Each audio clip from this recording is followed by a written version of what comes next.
কোনো একজন নারী, সে হয়তো পর্দা মেনটেন করে না, একটু হিপ হপ স্টাইলে চলাফেরা করে, তো সে ভাবলো যে না, আমি তো অনেক ভুল করে ফেলছি, আমি সংশোধন হব, আমি প্র্যাকটিসিং হতে চাই। তো এখন যখন সে আপনার কাছে আসছে নাসিহাত নেওয়ার জন্য, আপনি যদি বলেন যে তোমার এই করতে হবে, বোরকা ঝুলাইতে হবে, হাত মোজা পা মোজা, পারবে?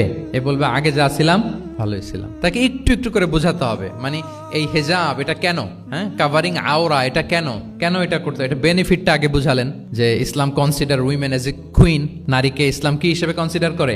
রানী হিসেবে। তো রানীর তো একটা ড্রেস কোড থাকবে, স্পেশাল পোশাক থাকবে, এগুলো বুঝাবেন। সে যাতে একটু নিজেকে গুছিয়ে চলে, শুরুর দিকে আপনি এই বার্তা দিতে পারেন যে একটু গুছিয়ে চলতে হবে। এরপর একটু শালীন পোশাকে যেন সে অভ্যস্ত হয়, এটা বললেন। সে যখন শালীন পোশাকে অভ্যস্ত, তারপরে হেজাবের ফজিলত বললেন, সে যেন হেজাব পরে। যখন সে হেজাব পরে, এরপরে তাকে নেকাবের কথা বললেন। এইভাবে আস্তে আস্তে তাকে বোঝাতে হবে। কিন্তু একবারে যদি সব চাপিয়ে দেন, বলেন তো আওয়াজ করে, সে কি ওটা রিসিভ করতে পারবে?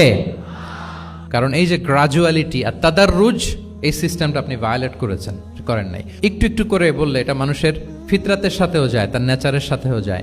আমরা মদ হারাম হওয়ার কথা জানি। কয়টা স্টেপে হারাম হয়েছিল মদ? একবারে যদি বলা হতো বন্ধ করার সহজ হতো সাহাবাদের জন্য? হতো না। অনেকে আছে দেখবেন যে চেইন স্মোকার। তো যে চেইন স্মোকার, আপনি যদি বলেন যে এটা হারাম, আজকেই তোমার বাদ দিতে হবে, হারাম, এটা খেতে পারবে না, পারবে?